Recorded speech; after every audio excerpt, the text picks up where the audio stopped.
The topic of the talk is the equality of women, the Baha'i principle of complementarianism.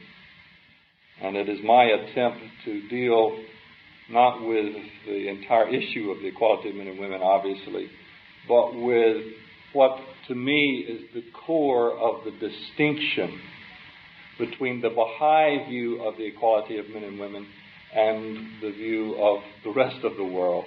And it is, as with other issues, a distinctly Baha'i view.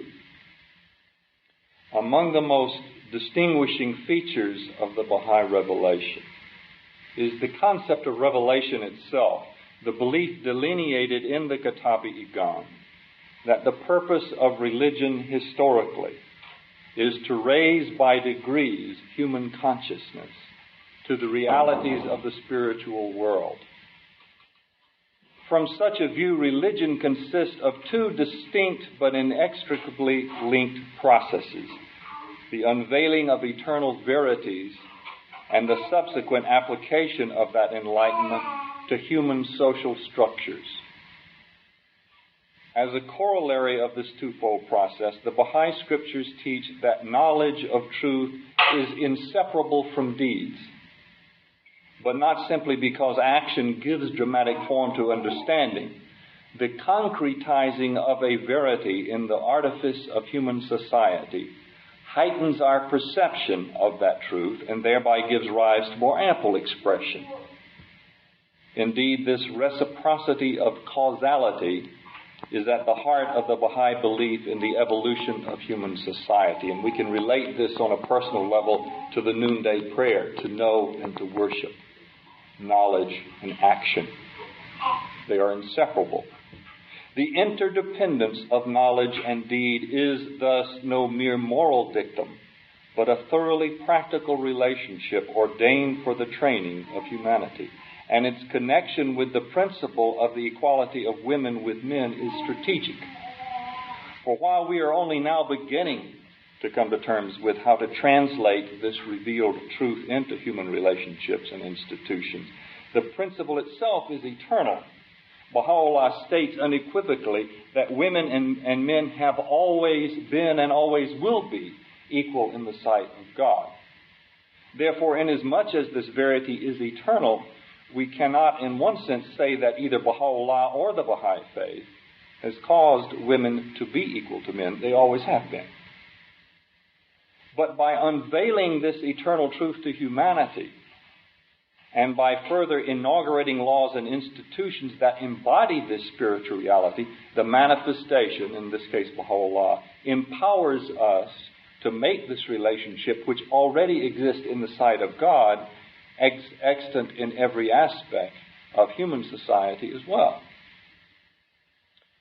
Of course, it is important to understand that while the manifestations of the past may not have given explicit utterance to the equality of men and women, the emergence in various religions of contrary beliefs are not to be attributed to the prophets of those religions. These are, in effect, distortions, perversions, misunderstandings of the teachings of those prophets.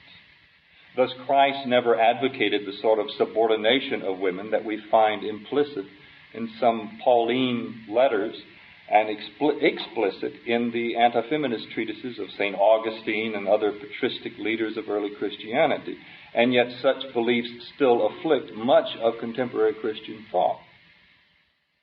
Therefore, to appreciate the divine methodology whereby certain principles must await the fullness of time to be made explicit, we need to understand more generally the concept of timeliness as it regards revealed truth. For example, no doubt some of the Iranian Baha'i women may have been troubled upon receiving Abdul Baha's letter early in this century, stating that they should, quote, now engage in matters of pure spirituality and not contend with men. At the time, this advice may have seemed to contradict his other statements about women having an equal role in all aspects of human society and governance. But the pragmatic benefits derived from this temporary delay later became apparent. Indeed, Abdul Baha's wisdom in this particular instance calls to mind Baha'u'llah's general statement about the timeliness of revealed truth in general. How manifold are the truths which must remain unuttered until the appointed time is come. Even as it hath been said, quote, not everything that a man knoweth can be disclosed, nor can everything that he can disclose be regarded as timely, nor can every timely utterance be considered as suited to the capacity of those that hear it. Accordingly, we may safely presume that Baha'u'llah's revelation and explicit directives regarding the equality of women implies that humanity presently has both the experience and capacity to comprehend this relationship as well as the social circumstance to implement it in human society. In other words, now it is timely. Such logic seems to underlie Abdu'l-Baha's observation that, quote, the world in the past has been ruled by force, and man has dominated over woman by reason of his more forceful and aggressive qualities, both of body and mind. And yet humanity has for some time emerged from a primitive state wherein survival depended on physical prowess. Furthermore, even among the animal kingdom and in many tribal societies, there exists, and this is very important, a distinction of function between male and female without any attendant sense of oppression, disdain, or subordination. Consequently, we can infer a third requisite for the timeliness of revealed truth: the emergence of a universal need that arises from the state of imbalance, ill health, and functional disorder, a condition which occurs whenever operant spiritual laws are ignored or violated.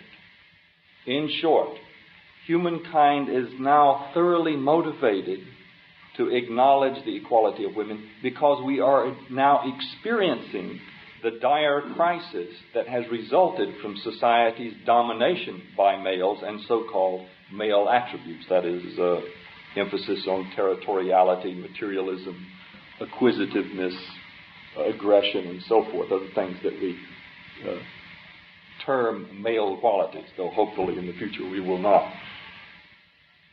From the Baha'i view, then, the timeliness of the principle of equality of women with men is not simply that this is one among a myriad of newly revealed verities. The very pathology and ecology of contemporary human crisis is significantly attributable to the violation of this fundamental principle, because the need for a complementary balance between male and female aspects of ourselves and of our collective enterprise is essential to creating a just and functional society, as several statements of Abdu'l-Baha confirm.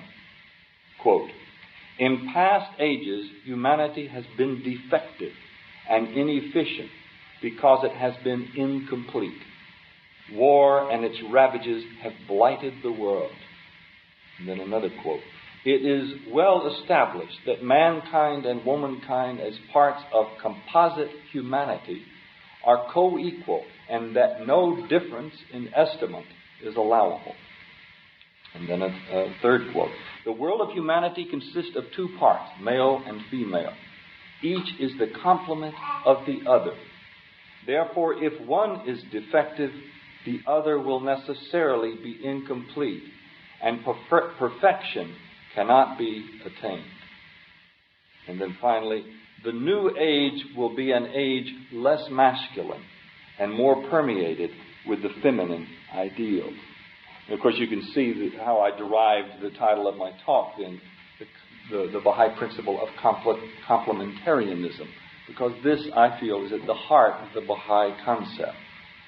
At first thought, it might seem that the entire remedy for this disease would be relatively obvious and simple: to offset the imbalance by increasing the status of women.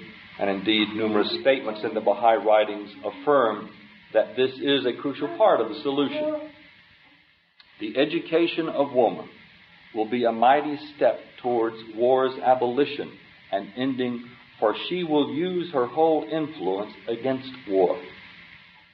And then the second quote, only as women are welcome into full partnership in all fields of human endeavor will the moral and psychological climate be created in which international peace can emerge. Similarly, the writings state that the only reason this imbalance has occurred is the deprivation women have experienced in educational opportunity. Quote, in all powers and functions they are partners and co-equals. At present, in spheres of human activity, woman does not manifest her natal prerogatives owing to lack of education and opportunity. Without doubt, education will establish her equality with men. So all of these then would seem to confirm the view that the solution is to raise the status of women. But noble and salutary as have been the efforts on the part of Baha'i and secular movements in remedying this imbalance in opportunity, such responses are by themselves inadequate, incomplete, and even possibly unfortunate when they are pursued without a clear understanding of the overall truth underlying the relationship between genders in a healthy society.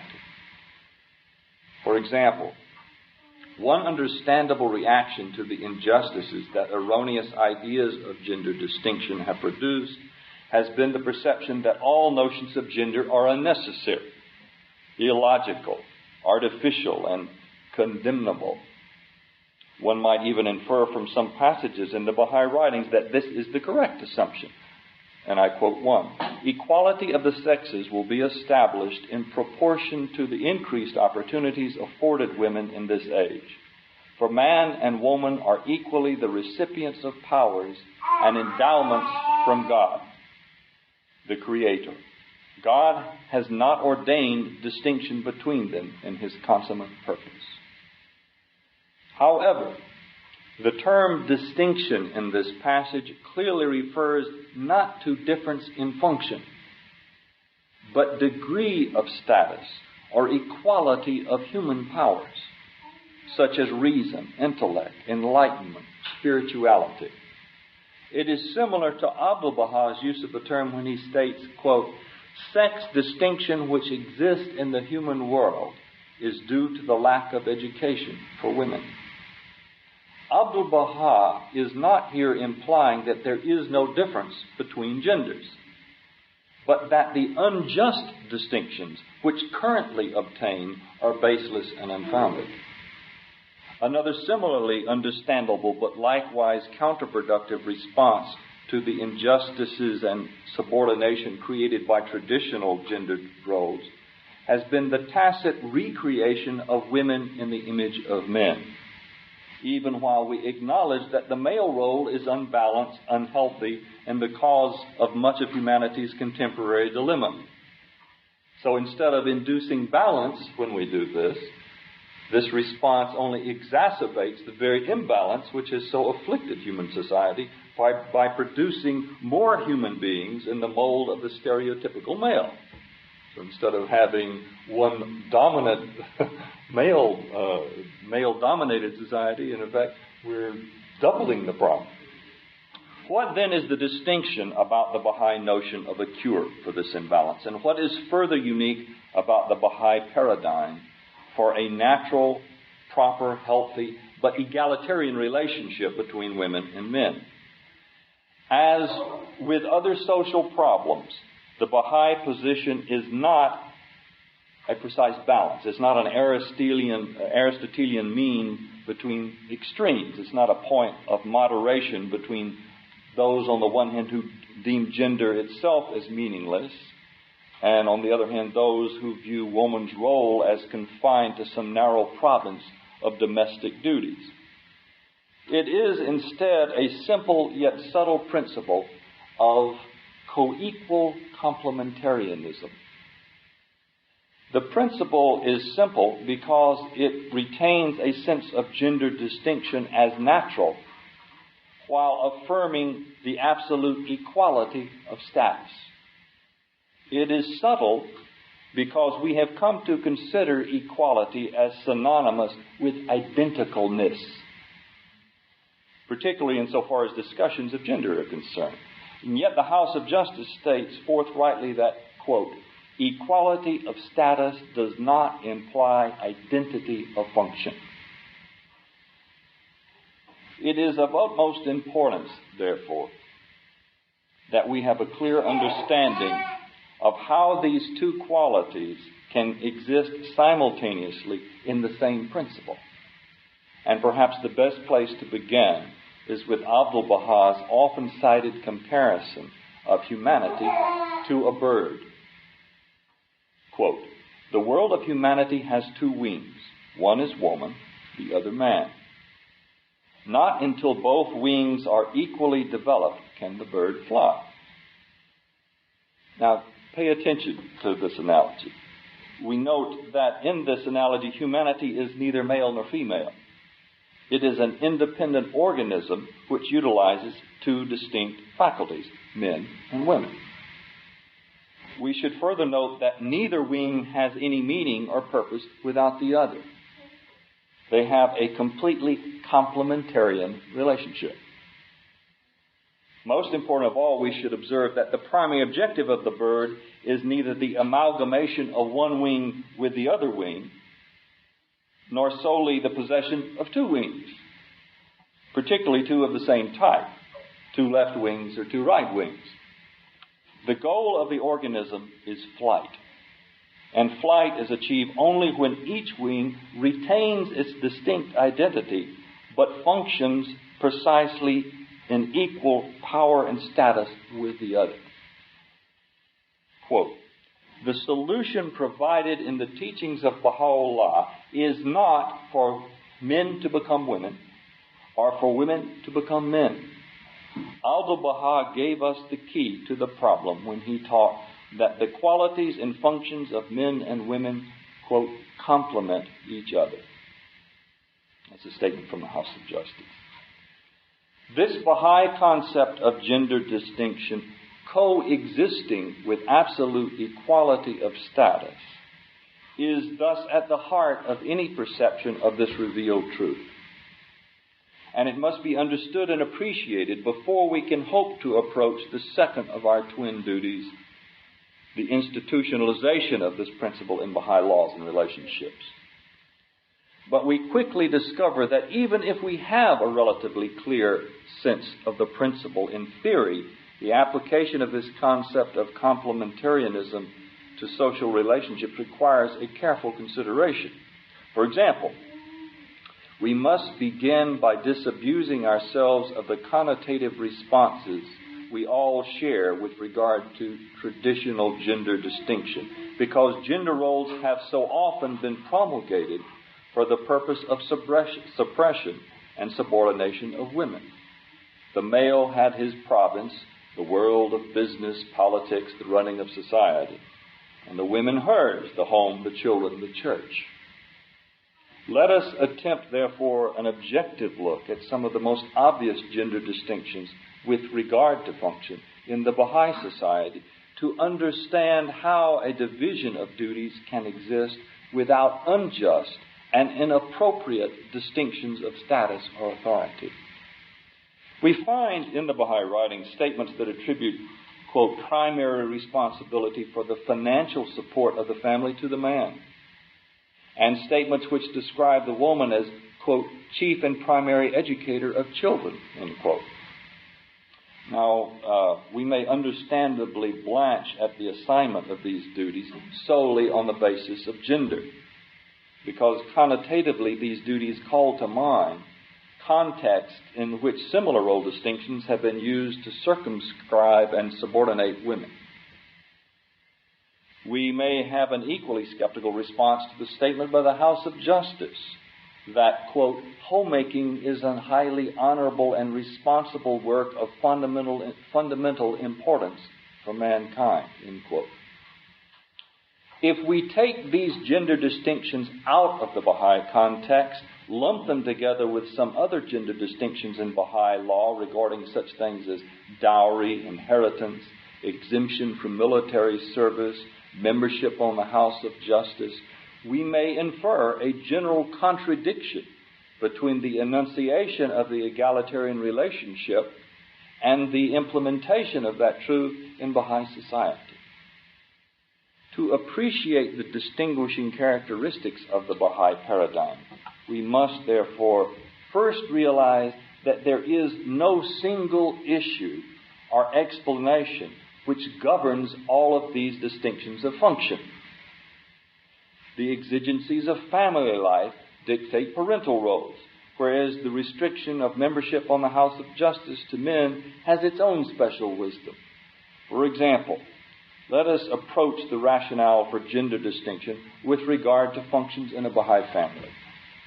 In Baha'i society, parental responsibility is in many ways the most essential and pivotal function of community life, since the training of children is viewed in the Baha'i writings as the primary means by which this bird of humankind can take flight and an ever-advancing civilization can be fostered. As a result of this priority, the duties of both parents are carefully focused on this crucial task. Thus, on the one hand, because of physiological fact, the woman as mother has obligations regarding children that men do not have to the same degree. Quote, "For it is the mother who rears, nurtures, and guides the growth of the child." End quote. Likewise, and we may presume to facilitate the mother's duty, the father has obligations the mother does not have. Quote, "primary responsibility for financial support of the family." End quote. But we must immediately note that these are primary areas of responsibility and are in the context of a marriage in which there are children. Such distinctions most emphatically do not imply that the man has no parental responsibilities, or that the woman is less capable than the man of earning a living, or that the woman does not have full and equal part in making all the financial decisions of the family. Indeed, the House of Justice notes that these relationships and responsibilities must be worked out within the exigencies of each individual family. That, quote, "family consultation will help to provide the answers," end quote. And of course, in such consultation, neither gender has primacy of authority or status. In addition, the House of Justice notes that the roles of the woman as mother, quote, "does not by any means imply that the place of the woman is confined to the home," end quote. The reasons for gender distinction as it regards parental functions thus seem centered around the essential goal of society to advance itself by training its children. A task, Abdu'l-Baha states, is so important that the neglecting of this duty is, quote, "a sin unpardonable." It is perhaps understandable, then, that the crucial nature of this function dictates that the woman be released from financial responsibilities to accomplish the initial stages of this process. We might also assume that the man's right of inheritance, with regard to intestacy, is likewise bound up in his special financial responsibilities in Baha'i family life. Yet, unlike previous paradigms in other religions and societies, the father is not in a Baha'i household the head of the house. In fact, the primacy of duties is attributed to the mother, both with regard to her having the first right to education and in relation to her essential worth to human society. Quote, "The woman is indeed of greater importance to the race. She has the greater burden and the greater work. Look at the vegetable and animal worlds.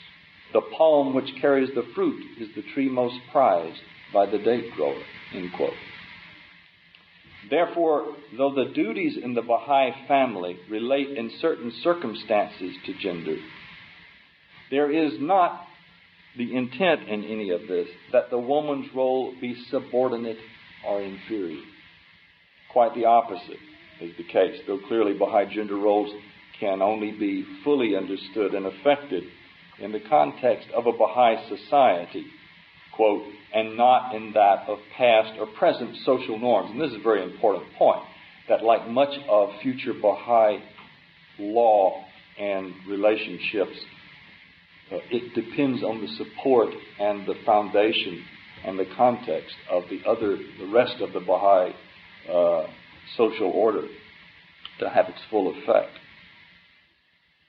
But even with our present limited insights about the future evolution of Baha'i community life, we would do well to note at least one major characteristic of these gender distinctions with regard to Baha'i relationships and institutions. These differences seem to result from circumstantial and psychological fact. They are not in any wise attributable to distinctions in human capacities or powers. To confirm this fact, Abdu'l-Baha points out that in a sane, just, and healthy society, women will have full status and function in every human endeavor. And this is the most important quote. He states, "In no movement will they be left behind. Their rights with men are equal in degree. They will enter all the administrative branches of politics. They will attain in all such a degree as will be considered the very highest station of the world of humanity, and will take part in all affairs." With this clear statement of the equality of men, women, and men, let us consider a distinction of duties that seems unrelated to matters of rearing children: the crucial role of membership on the House of Justice. How can we not infer from this distinction of function a sense of women as less capable in some as yet unknown capacity? If we approach this issue by asking ourselves what it is that qualifies men that does not qualify women, or the converse, what capabilities do women not have that men have, then we have already strayed from the logic and integrity of the Baha'i position. Once we have established to our satisfaction in the Baha'i writings that there is absolutely no distinction in human capacity between men and women, such a question automatically becomes illogical and unfounded. We can infer as much from Abdu'l-Baha's statement that, quote, "ere long the wisdom of this distinction will be made manifest as clearly as the sun at high noon." We may presume that at such a time we will exclaim, as have the women of Iran long since, regarding Abdu'l-Baha's advice to them earlier in the century, quote, "this was indeed supreme wisdom," end quote. In the meantime, we must necessarily confine our speculation to those answers which deal with circumstantial explanations of gender per se, an inference absolutely confirmed by the fact that women are ordained to serve on every other Baha'i institutional administrative body. In other words, if there was some essential problem women had with dealing with consultation or making decisions, you can be sure that Baha'u'llah would have left them out of the rest of the administrative bodies, and yet they are not. But even if we accept that there is a special logic and just explanation for every gender-based distinction of function in the Baha'i community, one which excludes considerations of human capacity or powers, and the wisdom of each of which we will in time understand, what can we conclude about the nature of gender itself, quite apart from the assignment of duties? Which attributes that we now ascribe to women and men are real, and which are artificially derived from antiquated notions of status and function? In other words, traditional gender roles.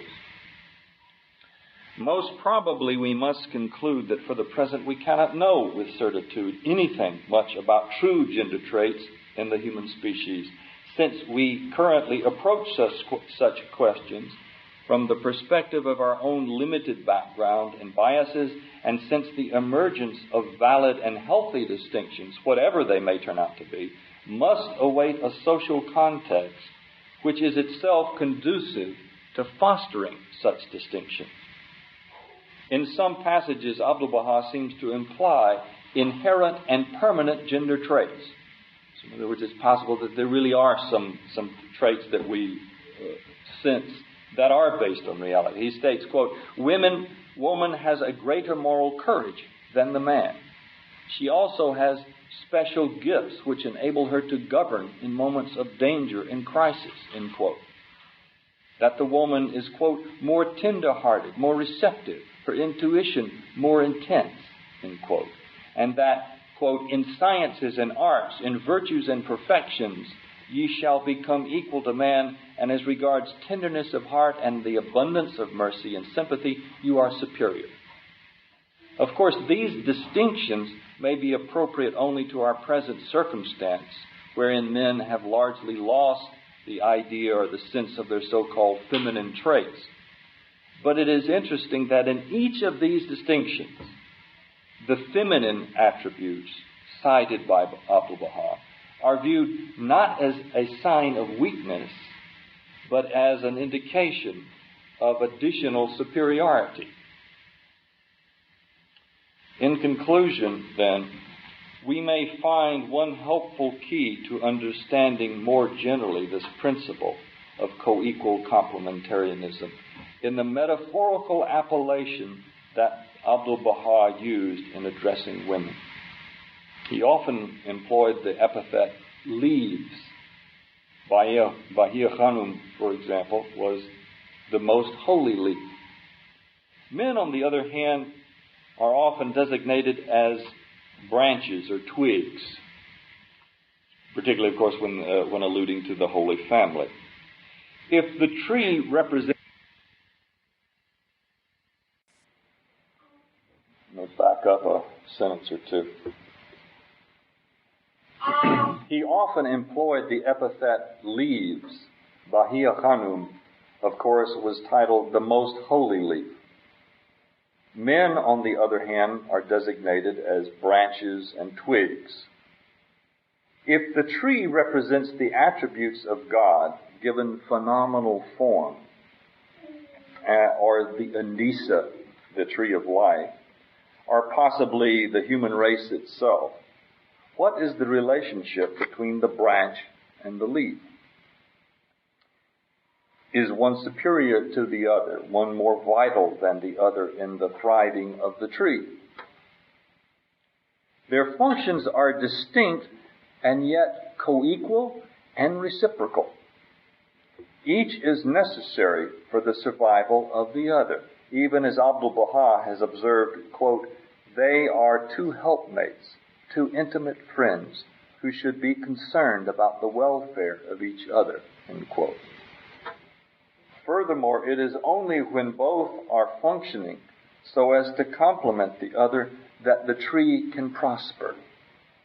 The branch channels raw fluids and nutrients to the leaf, perhaps just as the father of a household provides the sheer financial wherewithal for the family, and the leaf takes that potentiality and through photosynthesis changes that raw substance into kinetic chemical energy.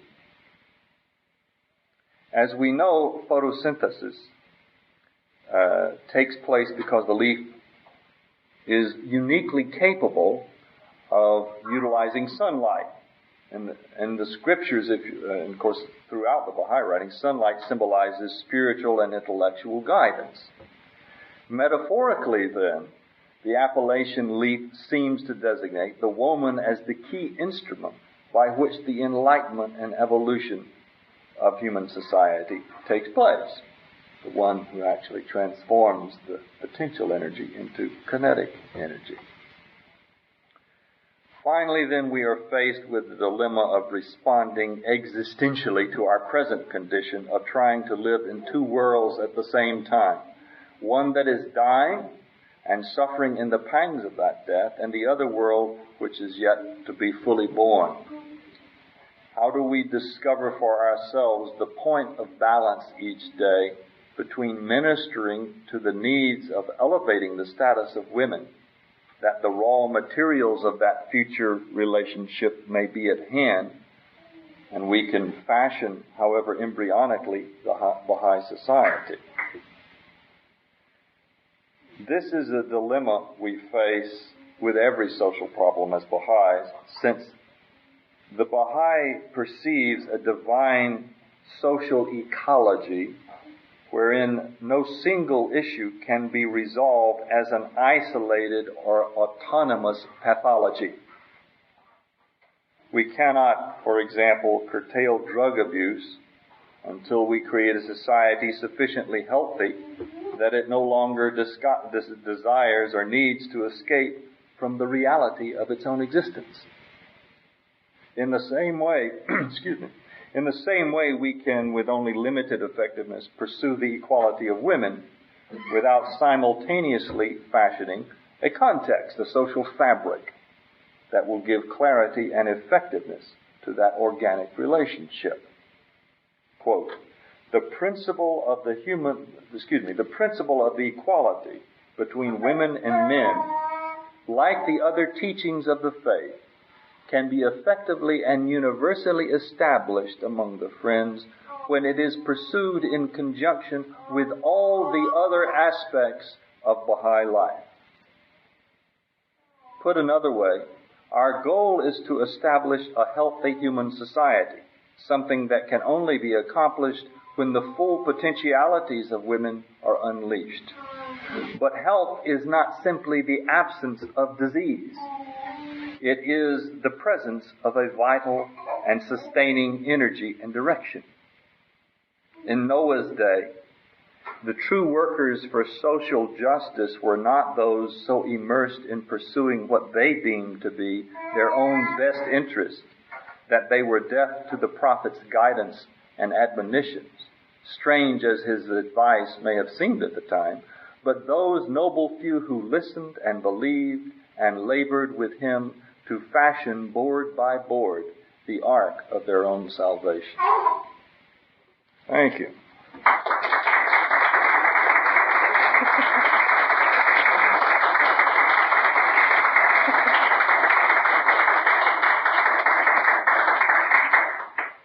It was good, wasn't it? Actually, I'll leave the tape going and we can continue our discussion. We've got a few minutes left. Any questions, not that I can presume to answer them, but any questions about the paper? Yeah. I need a clarification on something that I've been asked many times as a Baha'i. Sure. From Baha'i women in particular, and especially from non-Baha'i women. If the faith is teaching us that women have equality that a man has, a lot of women who I know who are not Baha'is ask, how can a woman be a homemaker and a mother and still want to go on and have a profession, to have a career? And I can't really explain that to especially how can they want to, or how can they be allowed? How can they have both? In other words, well, the simplest response to that is each individual female and each individual family has to work that out for themselves. I mean, that's what the House of Justice, says in effect, that this whole problem on the, in other words, it's clear that when we have the quote that states that women will be in all areas of activity, and yet they have a distinct obligation insofar as the early stages of the development of the child are concerned, that you've got a potential conflict there. And most often you've got to realize how the individual mother handles that or how the individual family handles that. I'm sure will always be up to the individual considerations of that family, though I can envision that as society develops more along the lines of the revealed truth of Baha'u'llah and the Baha'i social paradigm, that provisions will be made so that this will be a very easy thing to do, relatively speaking. So that now the difficulty is that society neither recognizes nor sustains nor enforces nor assists this to occur. So if a woman is to do both things, she has to make sacrifices. She gets, a certain leave of absence in some circumstances, but she doesn't get paid while she takes it. So in other words, you don't have a social structure to support this, though the concept, I think, is about. In other words, it's not strictly a Baha'i concept. So the very fact that businesses, and particularly state institutions and so on that are dealing with federal and state law are often required to give leave of absences for pregnancy leave. And, of course, it's now being talked about, though very seldom enforced, as I found out, for a man to take a leave of absence at the birth of a child to assist. That's found in Scandinavia. Yeah, well, again, societies are developing in different ways. Yeah, Barbara.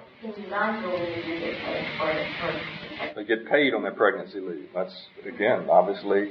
And here again, I'd be a wild guess, but I would suspect that part of that has to do with the more recent connections between that society and its tribal roots.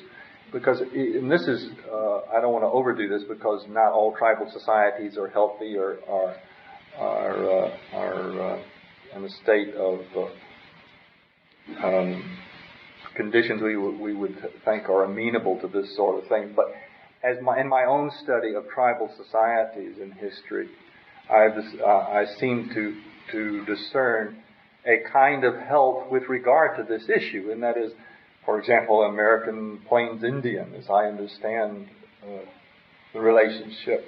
The woman had certain things that she did, the man didn't do, but the woman is not considered necessarily inferior because of it. It's just, here again, distinction of function without any diminution of status. Of course, the American farm, we're talking about white middle-class America. The American farm, I think, was much that way, where, in effect, the farmer's wife was quite as essential to the functioning of that business as was the man, and was clearly recognized as such, even though she did different things. Without her, there could be no farm. So I think in any healthy society, this healthy relationship can exist.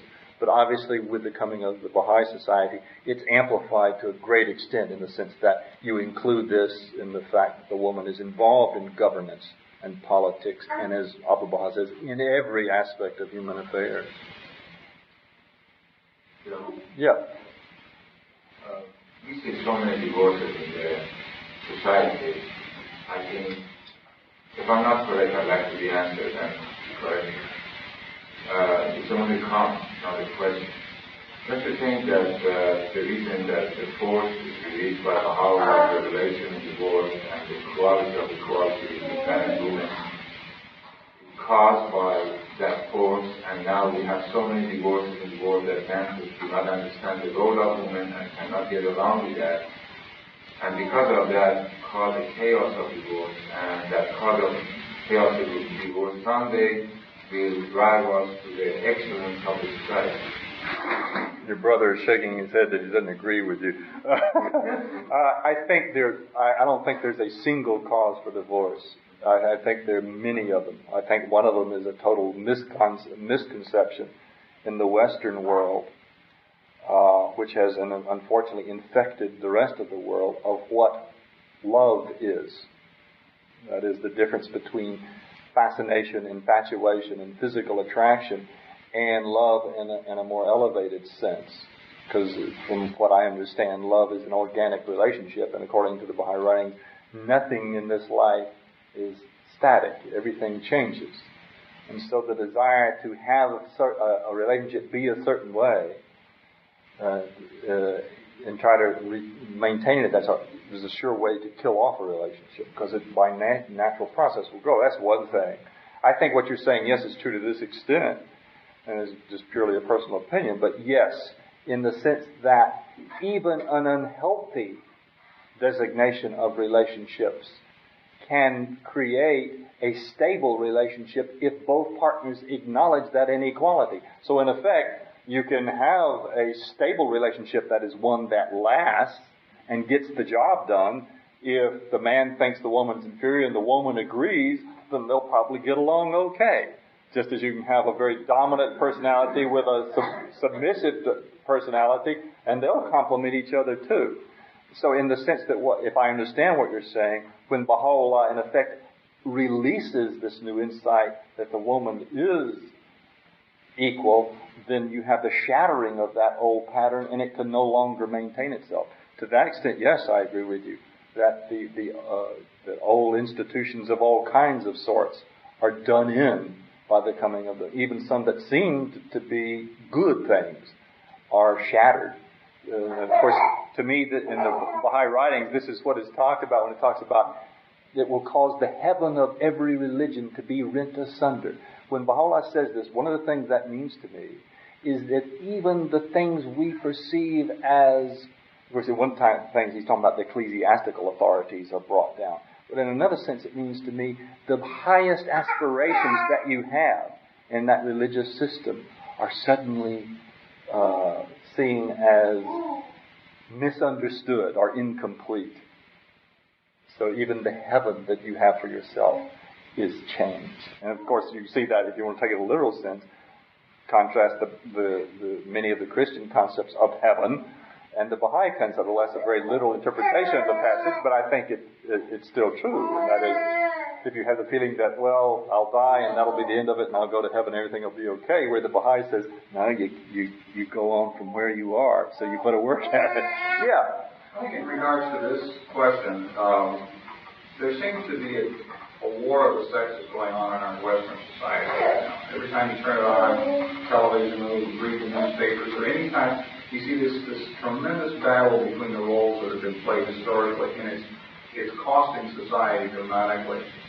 And in the Tablet of Ahmad, Baha'u'llah says, verily this is that most great beauty foretold in the books of the messengers, through whom truth shall be distinguished from error, and the wisdom of every command shall be tested. In the commandments that we gave, the Baha'is themselves are being tested to that point. That's a very astute observation. I agree with it completely. Yes, I think the wisdom of every command is tested means precisely what you're saying, that they don't just, say, here's the truth and the truth will set you free. It sets you free, but you're tested with it first to see if you know what it means and to see the full implications of it. Yeah, I agree with you completely. Yes. I'm going to answer what you said. I think my personal opinion, and I think a lot of psychologists will agree with that, in marriage counseling, the most important or the most common denominator in divorce today in the world, not America, but in the world, is selfishness and lack of commitment. It's one thing, but it's a dual-headed snake. If you take away selfishness and lack of commitment, I think divorce is just about it. But you can't have commitment because you aspire to it. You have commitment because you have a goal beyond the relationship itself. And this is an answer that Hannah calls Fazey often gives. What makes a marriage last? And he says, when both people are dedicated to a goal beyond themselves. That's the essence of what he said. And I'll end with this comment. To me, the term fortress of well-being, which is often used as the most often quoted phrase to connote the Baha'i institution of marriage. To me, the metaphor of a fortress means that there's an enemy out there, and somehow the marriage keeps that enemy at bay. What is the enemy? What is the enemy? Well, to me, the enemy is the self. And because what a marriage keeps, if it's going to hold together, what you must keep outside that is just what you were saying, in my opinion. And the most difficult thing is your own selfishness. What you want as opposed to what is good for the relationship and so on. And this, to me, is what a healthy marriage will ensure that you will never, especially one with kids, will ensure that you will never have, and that is that you will think of yourselves any longer as the center of the universe, as Clark, I'm sure, can well attest. All right. I really appreciate your patience. I wish we could talk on, but our classes are over. So let's get our children, and we can discuss this more at a future time, perhaps. I just want to make a correction before everybody goes over to Pinellas. Oh, okay.